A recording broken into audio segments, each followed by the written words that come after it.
Good evening, everyone. Sorry for the slightly chance start rather. Just to explain what I'm aiming to do today, I really just want to finish Perek Daled.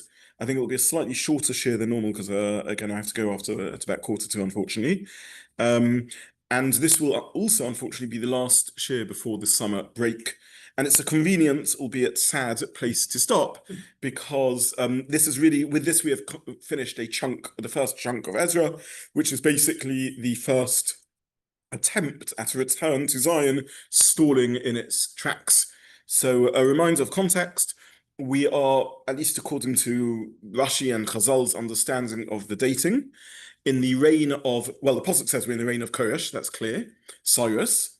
And according to Rashi's chronology, which I won't go into in too much detail, we're a mere 52 years after the destruction of the first Beis HaMikdash.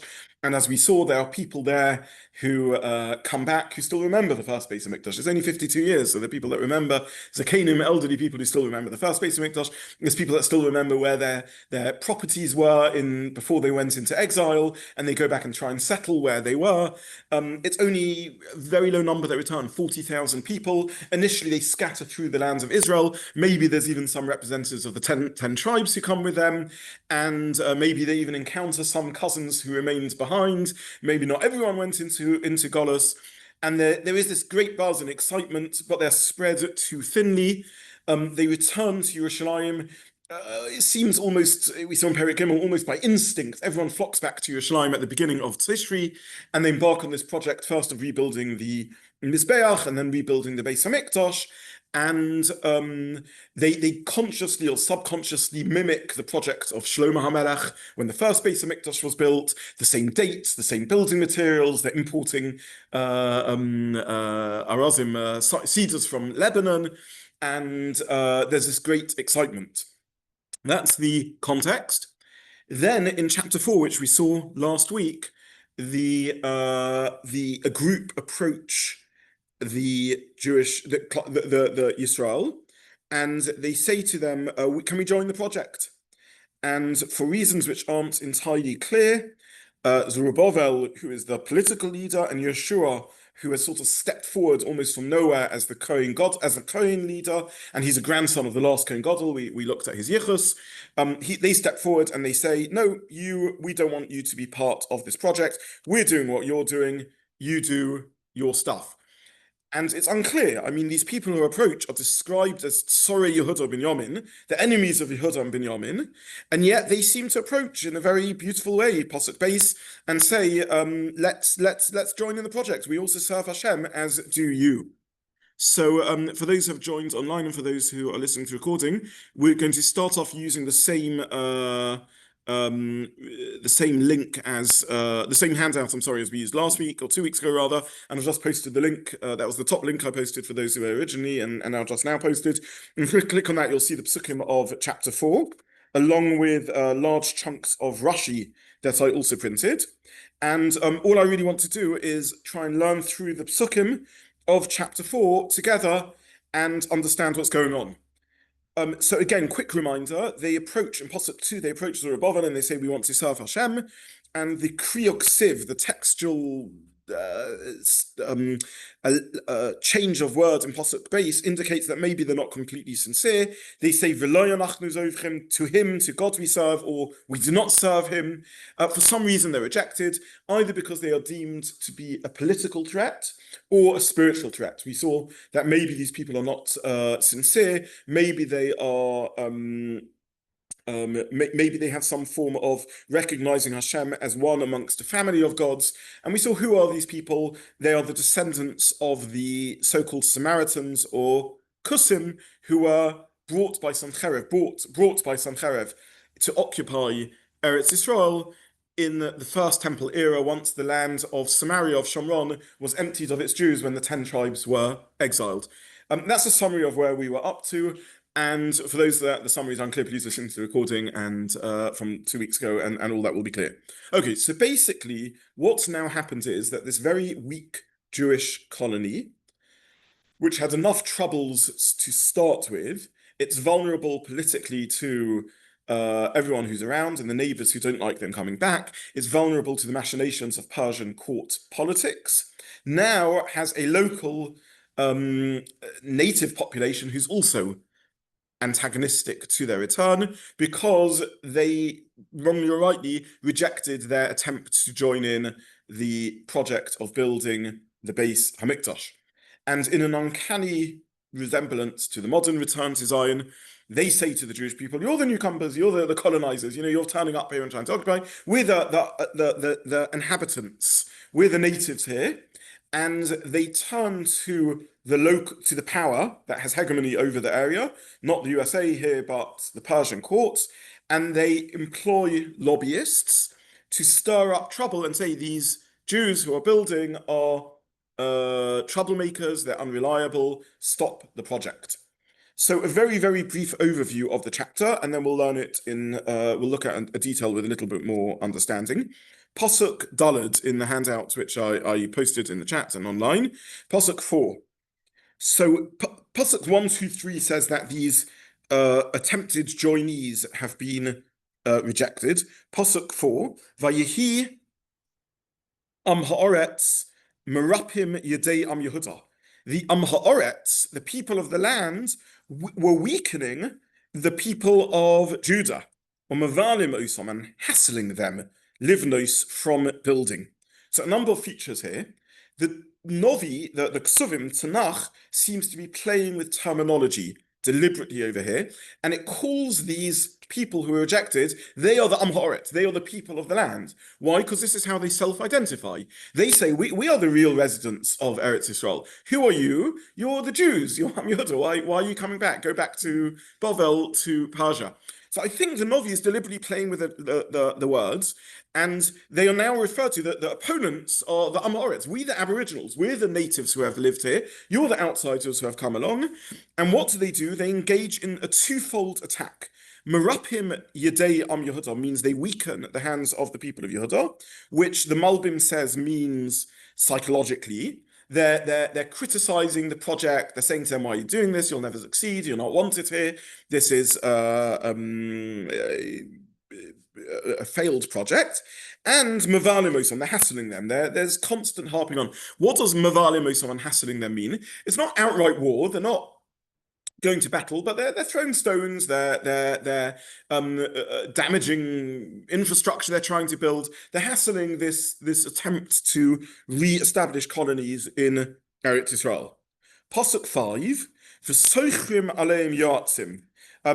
One of the features, by the way, of later Tanakh is there's a gradual shift away from the letter sin towards the word samach. So, and this trend continues into Mishnaic Hebrew.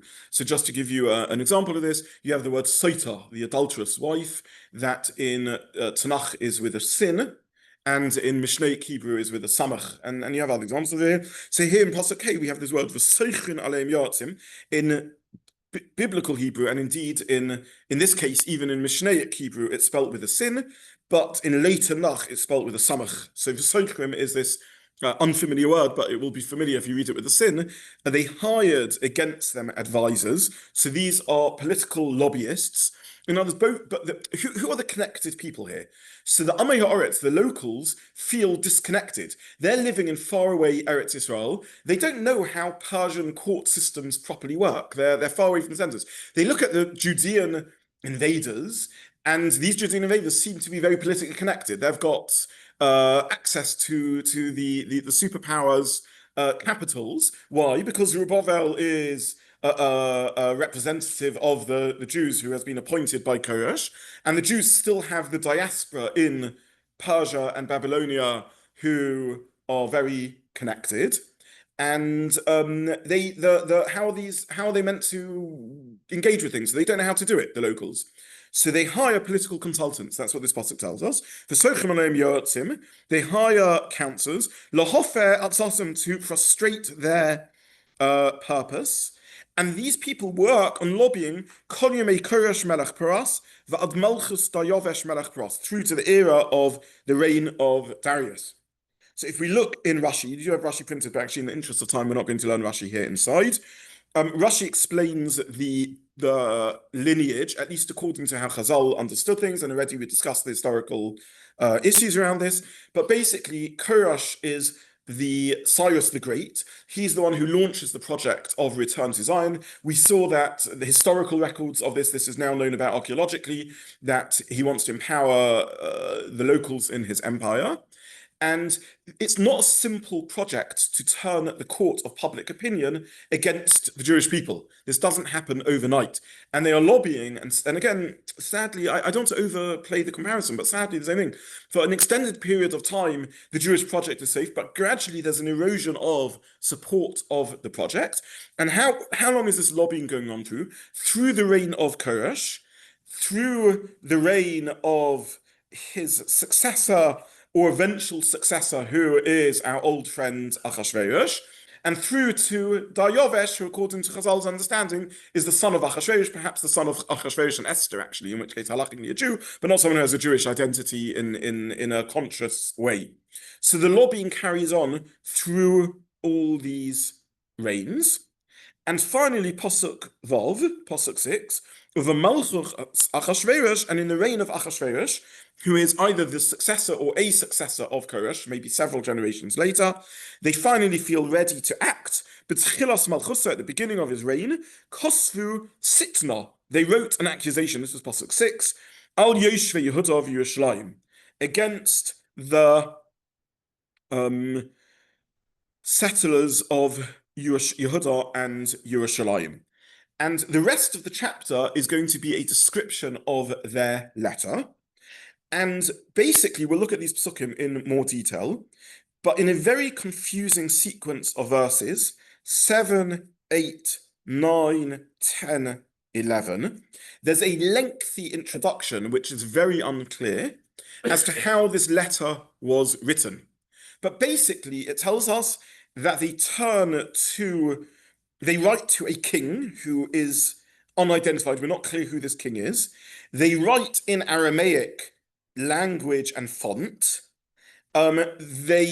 Individuals who write are two people called Rechum and Shimshi, the scribe.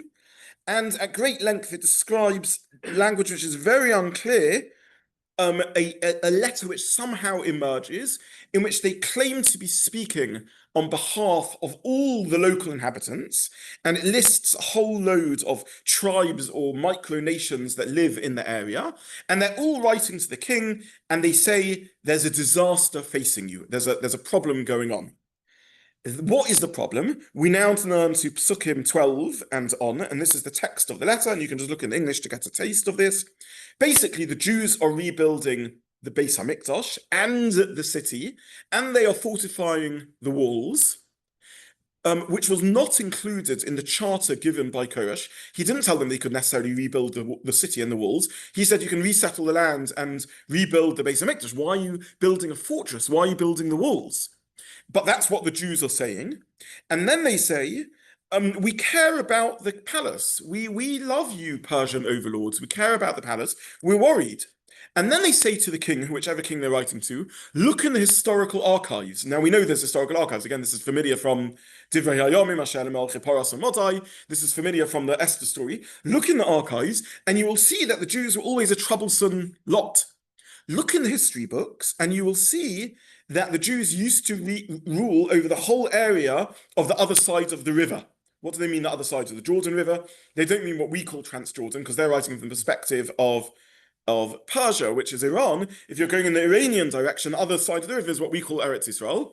They used to rule over the whole of Eretz Yisrael, and they had hegemony over the whole region, and they were troublesome and very difficult to conquer. And basically, you're crazy. You're making for yourself enemies. You're going to give the Jews control over Eretz Yisrael. Why else would they be rebuilding Yerushalayim with walls? And we know they have aspirations of independence, and we know they dream of their glory times when they had a mini empire over the whole region. We're locals, we're worried that they're going to enslave us, and you're going to lose control over a chunk of your empire. What's going on over here? And the king, who's not clear who he is, responds and says, I've read your letter. You are correct. Make great haste. By the way, the word bahala is used, which again is familiar to us from Esther, Yotzim Vucholim, the messengers in Persia, messengers are always sent with great haste. They're always speeding along across the vast plains of the empire. Letters sent to great haste. And let's turn to Posuk 24 in the handout to see the tragic end of this. Let 23 we'll read. In fact, let's read in the English, and I'll explain in a minute. Then when the copy of the king's letter was read by Rechum, who I mentioned, and Shimshi the scribe, and their companions, they went in haste to Yerushalayim, this is Posuk 23, unto the Jews, and made them cease by force and power. Then ceased the work of the house of God, the Beis Hamikdash work ceased, which is in Yerushalayim, and it ceased until the second year of the reign of Daryavesh, king of Persia. So that's the sad end of the chapter. And in a sense, this is where we'll pause until after the summer when we resume, because this sets a natural pausing point. It's really the end of the first sort of third of the story in a sense.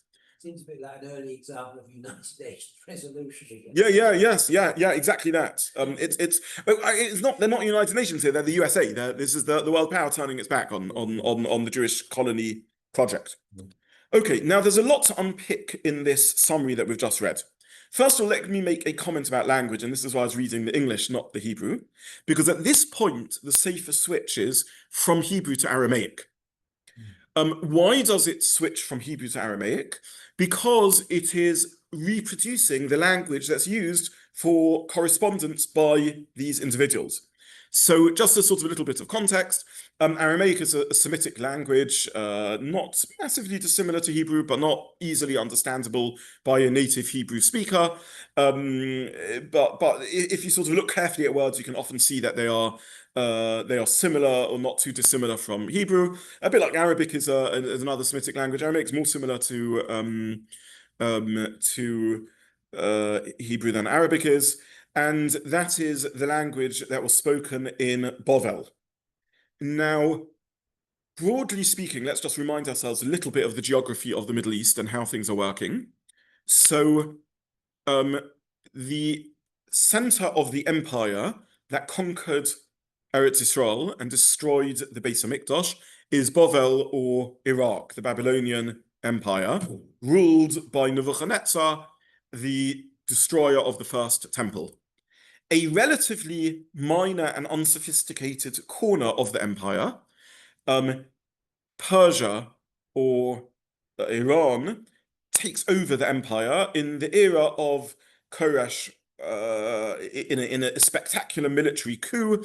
This is the story of the writing on the wall, Belshazzar, his party, and in a drunken feast, somehow the capital of the Babylonian Empire is left vulnerable, and a special forces unit manages to make its way in, take over the court, and you have this sudden revolution in which the empire takes over and now is ruled by Persia. The capital of the empire shifts now eastwards into Iran, Persia, to Shushan. And this is also part of the whole context of these big feasts that Achashverosh is throwing and everything else, because he's trying to relocate his capital to Shushan, to the Iranian centers out of the Babylonian centers. So, and that's a whole sort of political maneuvering that's going on. Now, in Iran, in Persia, they speak Persian, not Aramaic. However, the dominant language of the Middle East now becomes Aramaic, because that's the senior culture, the more significant one. And though the court language is Persian, the spoken language across sort of political maneuvering and so on is Aramaic. And indeed, Jews adopt Aramaic as their spoken language.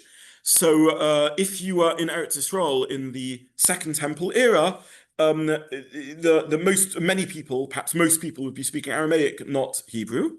The Mishnah, which is a formal legal code, is written in Lashon HaKodesh, in Mishnaic Hebrew, but most people are speaking Aramaic. Indeed, and we know the Gemara is written in Aramaic. Often missed, by the way, is even in the Gemara, when a psak is issued by an Amora, that's always in Hebrew, not in Aramaic. So the sort of language of halacha or halachic psak ruling remains Hebrew, but everyone is speaking Aramaic.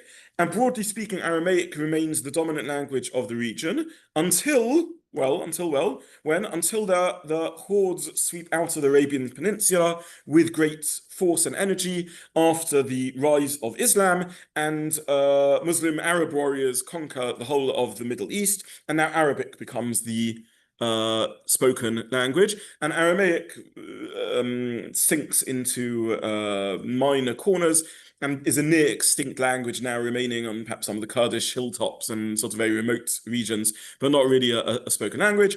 And this is roughly in Jewish history aligns with the ends of the Amoraic era and the rise of the Gaonim. So the Gaonim shift to Arabic, and that becomes now the Jewish language. Okay. Now, what do we take out of all of this?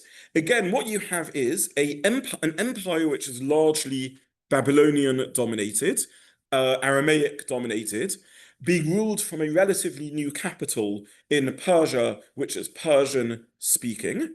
And Nach shifts in a significant way to speaking now in Aramaic when it's dealing with court politics. And that's what this chapter does.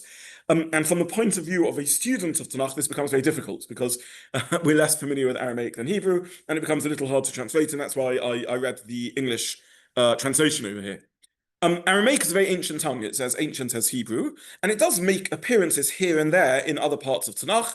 For example, famously when Yaakov is interacting with Lavan, there's a little bit of Aramaic thrown in because Lavan is a Aramaic speaker, so he sets up this mound of peace between the two themselves, and Yaakov calls it Gal Eid, a heap of testimony, a monument to our peace deal, and Lavan calls it Yagas Hadusa, which means the same thing in Aramaic. So there's a few words of Aramaic here and there that creep into the rest of Tanakh, but here Tanakh shifts in a significant way into Aramaic.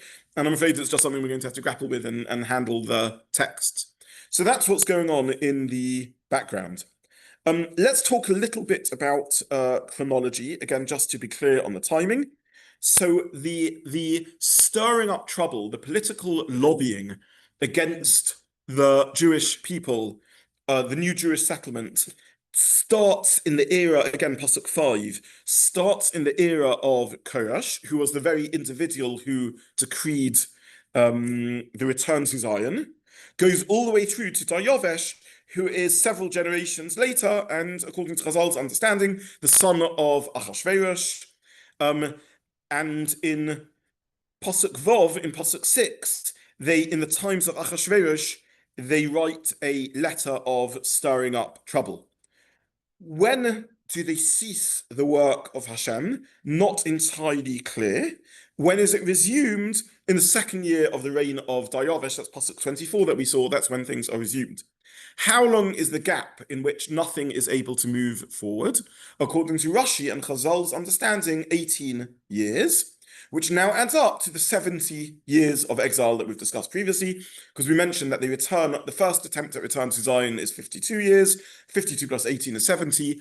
What we will learn next term, when we return after the summer, will be the second attempt at return to Zion, which is after 70 years, under a new leadership. This is when Nechemia and Ezra appear and so on and so forth. That's when the return takes place. Let's have just a brief look at a couple of comments of Rashi, just to help us understand things a little bit better. And in fact, I'm going to go out of order and ask us to look at the very last comments of Rashi, which on the handout sheets are printed at the bottom of page 3. And Rashi is going on Pasuk 24, and he translates Pasuk 24 saying, Oz choisa botla malchus meleches binyan beis Elokim asher b'Yerushalayim. It was in Pasuk 24, verse 24, that the work was stopped. Ad shnas shtaim l'Daryovesh melech Paras, until the second year of the reign of Darius, king of Paras. Sha'acha Koresh, now he tells us chronology according to Rashi. After Koresh, Molech Achashverosh, ruled Achashverosh. Shelokach Esther, that took Esther. V'acha Achashverosh Molech Daryovesh. After Achashverosh ruled Daryovesh, Benoshel Achashverosh ben Esther, the son of Achashverosh and Esther. And now we do the maths. From the first year of the kingship of Koresh till the 12th year of the kingship of Daryovesh was 18 years. And that adds up, Sheshlimu Shivim Shana L'Chuvas Yerushalayim, that adds up to the 70 years since the destruction of the Beis HaMikdash. So for those, I'm not going to go through the whole source sheet, but I tried to make the source sheet full for those who want to go through it. So this is a critical Rashi in terms of the timeline.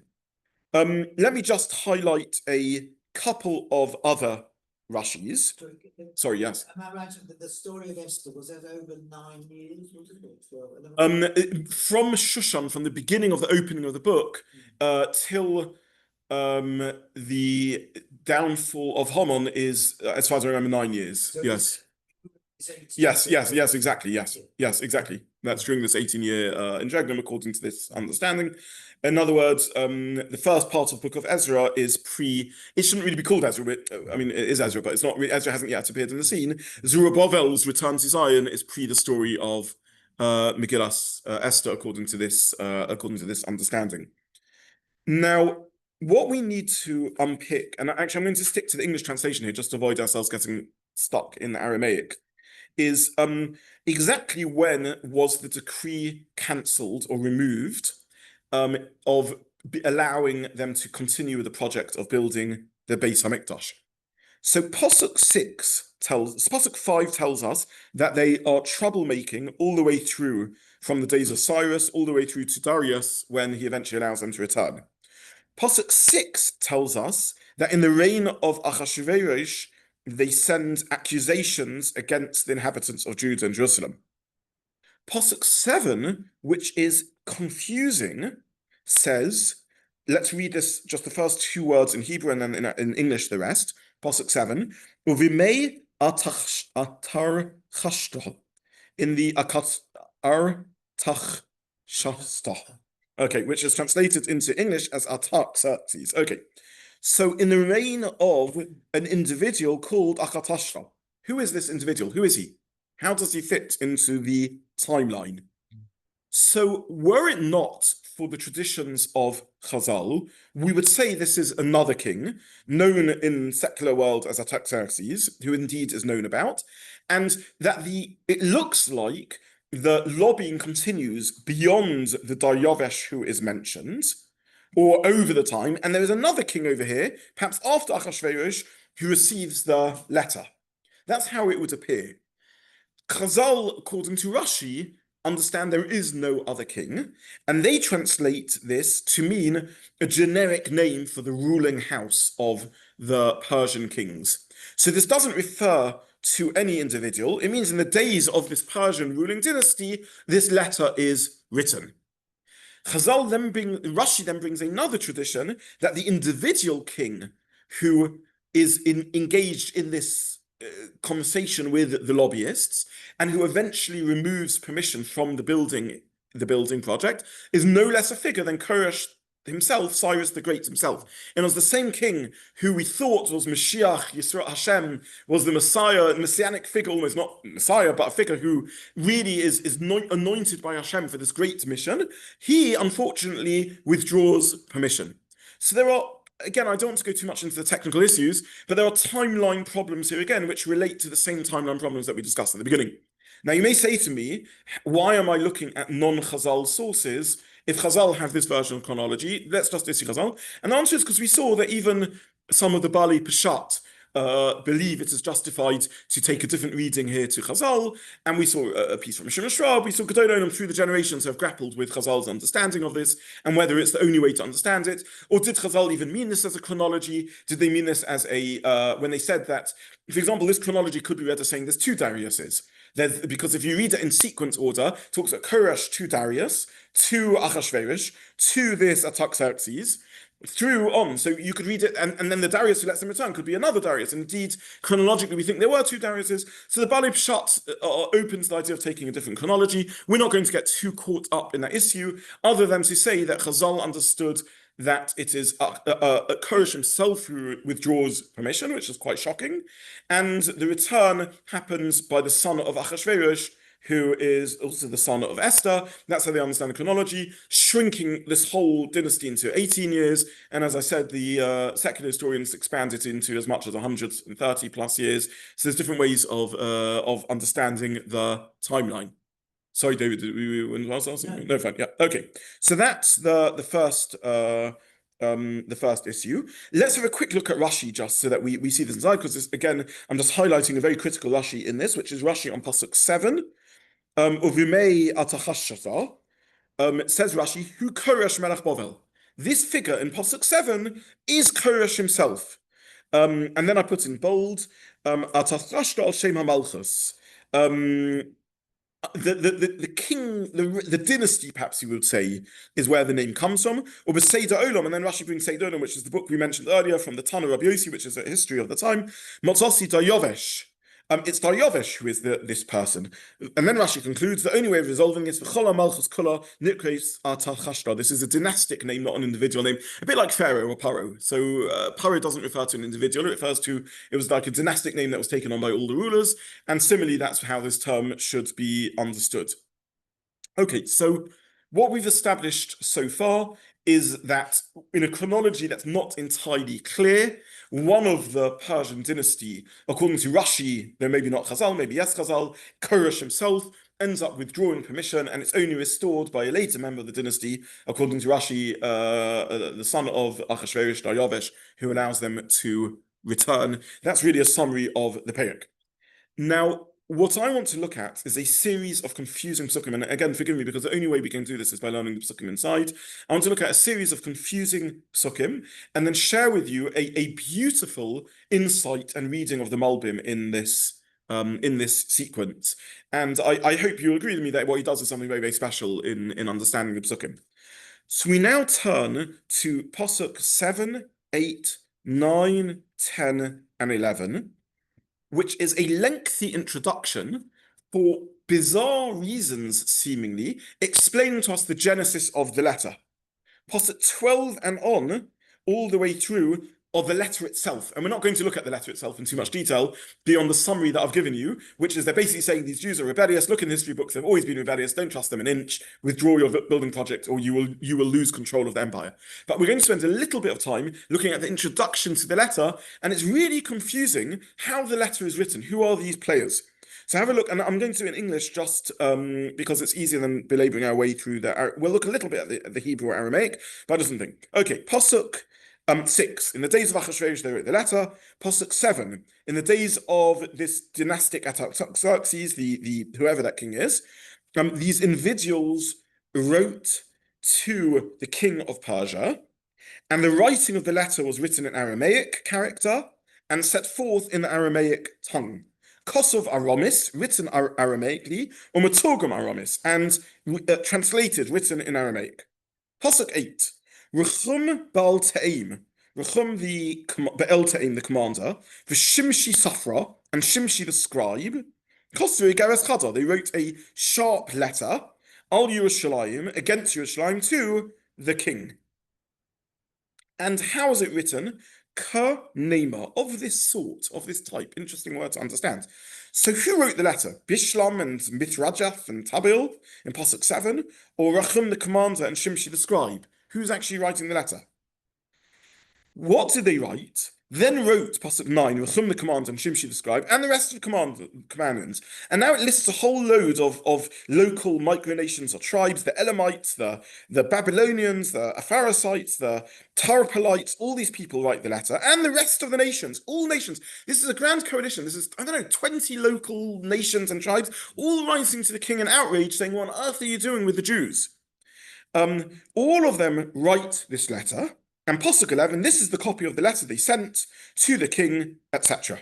So what's going on over here? Who is this scribe? Who is this commander? What's their role they're playing? By the way, Rashi points out that the scribe's name is familiar to us, Shimshi.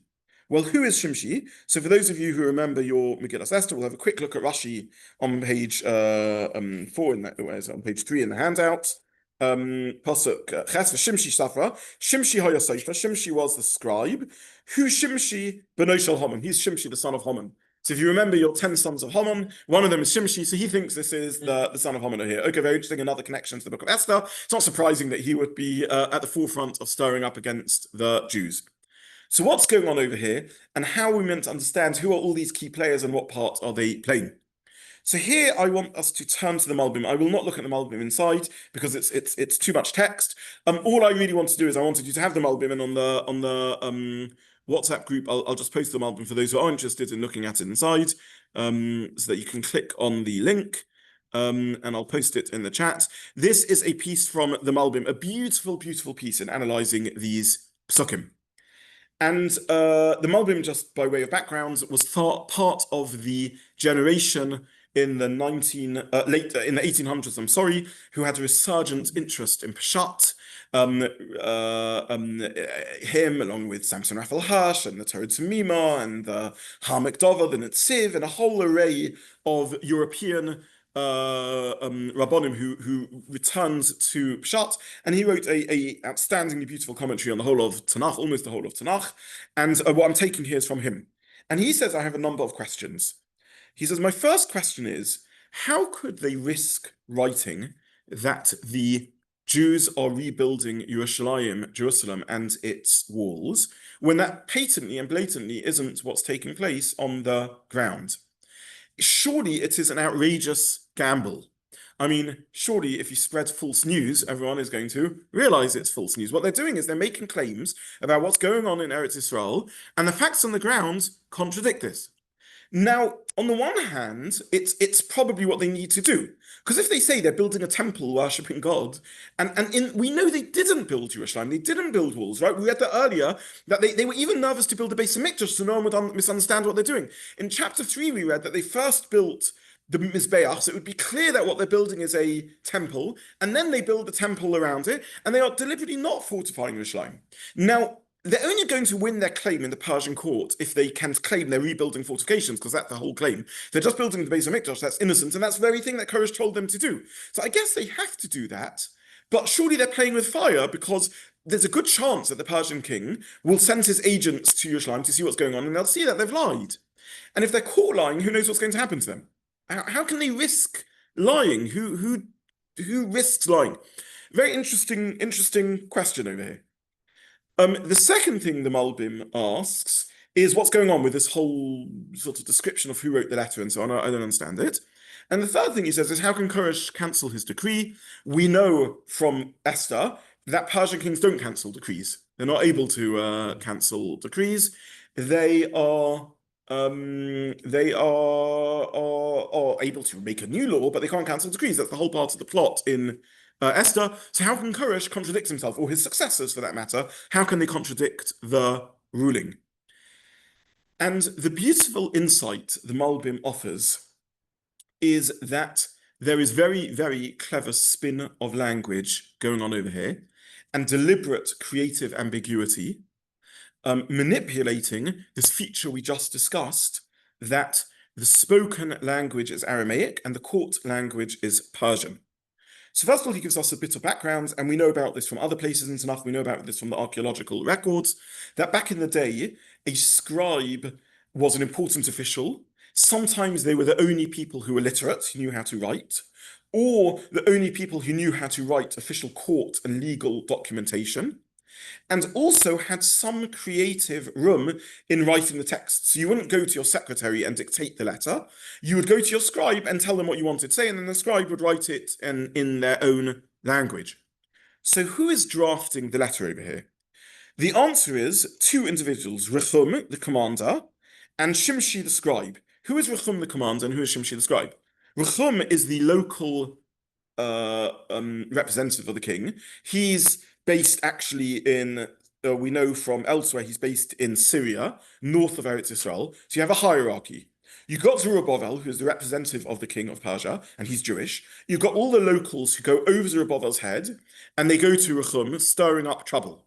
And Rechum turns to, they deliver a message. They say to Rechum, you're not part of this. We want a message to get to the court. We need to use your services to deliver the message to the court. And together with Shimshi the scribe, a letter is issued. Who writes the letter? Shimshi the scribe. How do the locals draft the letter? In Aramaic, as stressed by the Pasuk. How does Shimshi, the official court stenographer who's in charge of communications, write the letter? He writes it in Persian to the court in Persia. Now, what happens when you're translating texts? You have room for changing things.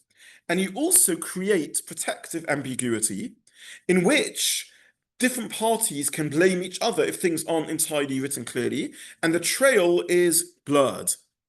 So this, says the Malbim, is what's going on over here. There's manipulation. In fact, we will see later, two-way manipulation, because of the interface of Rechum, the local more senior governor, the regional governor, and Shimshi, who has the task of, a sofer is a significant role. A sofer is the transcriber and the interpreter of court documentation, both directions. And the Malbim argues that what's going on over here is basically the Persian court is manipulated, or to put it the other way around, the Jewish people are manipulated in order to control information. And he takes us to a very, very key pasuk. And here I want us to turn to just to one pasuk in the letter that's actually written. And you will see the pasuk is phrased so clumsily, it's so difficult to understand what's going on. And the critical point is, the Malbim is going to make is it depends where you put the comma. Quite literally, as bad as that. So we turn in our first source sheet, in our original source sheet that we've been learning till now, not the Malbim, to pasuk 12, which is printed at the bottom of page 1. And I'm going to read it in English.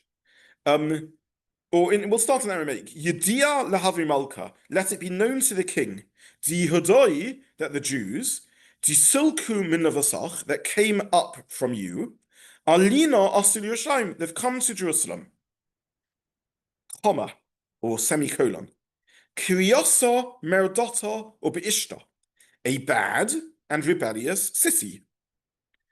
Banayin, they are building. Askilula, they are refurbishing. Vishoria shichlula, they are finishing the walls. V'ashaya yachitu, and they are digging the foundations. Actually, the English I should have corrected over here. The Hebrew says as follows: they are come to Jerusalem, the rebellious, comma, or semicolon, the rebellious and the bad city, comma. They are building and have finished the walls and are digging foundations. That's what the pasuk says. Now, is the way to pass this sentence, they have come to Jerusalem, the bad and rebellious city, and are building walls and foundations, something, the Beis HaMikdash, the temple, or they are come to Jerusalem, comma, the rebellious and bad city, they are building the walls and foundations. So what's happened in this pasuk is there is creative ambiguity. They say they have come to Jerusalem, and instead of carrying on straight away and they're building it, they now interject and say it's a rebellious and bad city. They are building the walls and foundations. What does this mean? Is it they are the rebellious and bad city, they are building the walls and foundations, or that's where they've come to, Jerusalem, the rebellious and bad city, and they're building walls and foundations of something else, of a temple? I wish actually I'd have improved the English translation to more accurately reflect Aramaic, but can you see how strangely constructed the thing? Some people talk like this with constant. I've got a bit of a bad habit, but there's constant interjections. So you say, I was walking along the road and I saw Mr. Cohen. You know, he's the one whose father-in-law opened the shop in Edgware 14 years ago, and his mother-in-law is cousin of the Levy family. And I saw him walking along, and sort of you're trying to keep cheshbon of where the conversation's going. And what I really want to say is, I said to him, "How are you doing, mate?" Right? But in the middle of so this is exactly what this sentence is doing, and it gives background that isn't strictly necessary. It says the Jews have arrived from your place, from Persia, to Jerusalem, that rebellious and bad city. They are building walls and foundations. So is it that rebellious and bad city, they're building the walls and foundations of the rebellious and bad city, or they've come to the rebellious and bad city of Jerusalem and they're building walls and foundations? And the Malbim argues that it is exactly this is the critical sentence through which they can, if challenged, they can say, we didn't say they're building the city. You misread the letter. It got lost in translation. But equally, it's designed to create the impression that they are building the walls and the city. Thus argues the Malbim. And again, all I would say to you is look at the Malbim inside. I printed it deliberately because he presents this so beautifully. And look at Pasuk 12, in which if you see how the Aramaic is constructed, you see so clearly. I'll change actually on the handout of the one that I upload on the internet link, in which it's so clearly written, in which you see how carefully phrased Pasuk 12 this critical sentence is. Now, all I would conclude with saying is that when the letter arrives in the Persian palace, and we're now jumping to Pasuk 17. Pasuk 16 tells us the letter goes. Pasuk 17, 18, 19, 20, 21, 22 is the response of the king to Rachum and Shimshi the scribe. And they say, we've read your letter, which is all very clear. Pasuk 18, it's a very clear letter. We've checked the archives and we've seen you're right, that Jerusalem has a pattern of being rebellious and that it has mighty kings over it who ruled over Eva Hanaha, over beyond the river. In others, from the Iranian perspective, over the river means what we call Eretz Israel. And why should damage grow to the hurt of the kings? Now, what exactly did Koresh send back? So the Malbim argues that he didn't call for the cessation of the temple building project. All he said was he didn't even investigate what's going on in Yerushalayim. All he said to his loyal local governor, Rachum, is if indeed they are building the walls of Jerusalem and fortifying, stop it, because that doesn't make sense. But again, Rachum and Shimshi are the scribes who now need to translate from Persian back into Aramaic. And the message they deliver to the Jews is your building project has to stop. This is what Koresh has, or his successor, has decreed. So from Koresh's point of view, he never undid his commandment. We don't see anywhere in the sequence of Psukim there's any angst going on about can we withdraw permission. Koresh isn't withdrawing permission. He says something's gone wrong. I thought I allowed a religious project to take place. I'm being told that there's a military and political project taking place. If that's the case, stop it. But they get the copy of the king. It's read before Rechem and Shimshi the scribe and their companions. Again, the Pasuk emphasizes this. Why are Rechem and Shimshi coming into this? They're not the leaders of the Samaritans. They're not the leaders of the locals. Why is the Pasuk, the Malbim mentioning this again and again? The problem is there's an interface problem over here. Now, everything has to go via the local court and all be translated as the Pasuk thing. And they, in a great haste, Behulim, as we've seen, that's a great word in Megillas Esther, the messengers are sent out with great haste to Yerushalayim. You have to stop building. Now we get the tragedy of Pasuk 24. At that time, they ceased the work. Which work? Avidas Beis Elokah, the work in the house of God, which is in Jerusalem. Because as far as the Jews are concerned, and as far as the locals at least pretend to understand, the instruction was to stop building the house of Hashem, not to stop building Yerushalayim. They were never building Jerusalem. They were never building the fortification of Jerusalem, and thus stops the project. So, in brief, again, I printed the Malbim for those who are looking at it. Very, very beautiful explanation. The Malbim claims, and anyone who knows diplomacy to this day knows that this sort of games are played to this day with creative language, leaving space for both sides to understand it in the way they want. Malbim claims that the political lobbyists' investment made by the Samaritans, the Kusim, pays off. They managed to get the local representative on their side, or at least Shimshi, the scribe, who, if he's a descendant of Haman, son of Haman, as per Rashi, certainly didn't need too much persuading, but whatever the background is, he's on board, and he uses creative language that protects his back, and he can turn to the court officials and say, sorry, in the translation, it was a bit of a clumsily phrased document. He can blame on them, they can blame on him. A bit was lost in translation. Everyone can protect themselves. And the message that Koresh reads and thinks he gets is that that the walls shouldn't be, that the walls are being built. And Koresh responds and says, if indeed fortifications are being built, stop them. And Shimshi translates this as the whole building work has to stop. And that indeed is what happens. Thus concludes chapter 4 and the beautiful reading of the Malbim. And with that, we ourselves stop on that sad note, which maybe isn't a bad thing in the 3 weeks. And Mitzvah Hashem, after the summer, will resume with the second return to Zion. So we're stopping at a good point and effectively restarting. But yeah. Where is Esther in this time? Okay, so in Chazal's understanding of the chronology, we have Koresh, followed by Achashverosh, and therefore that's the Esther story, followed by Dayavesh, who's the son of Achashverosh and Esther. So it's a very short period. It's only 18 years in Chazal's understanding, the whole cessation of the project, and Esther is there in the interim. She's killed. Yes, but this is the Pasuk says this is at the beginning of Achashverosh's reign. So in this reading of the Pasuk, the cessation of the building takes place in Achashverosh's reign in the first year of the Pasuk says explicitly in the first years of Achashverosh's reign, so long before Esther has yet appeared on the scene. Okay, so gentlemen and ladies online, I wish everyone a good evening, and I'll correct the translation in the online version. And thank you so much for joining, as always. Thank you very much. Thank you. Thank you so much.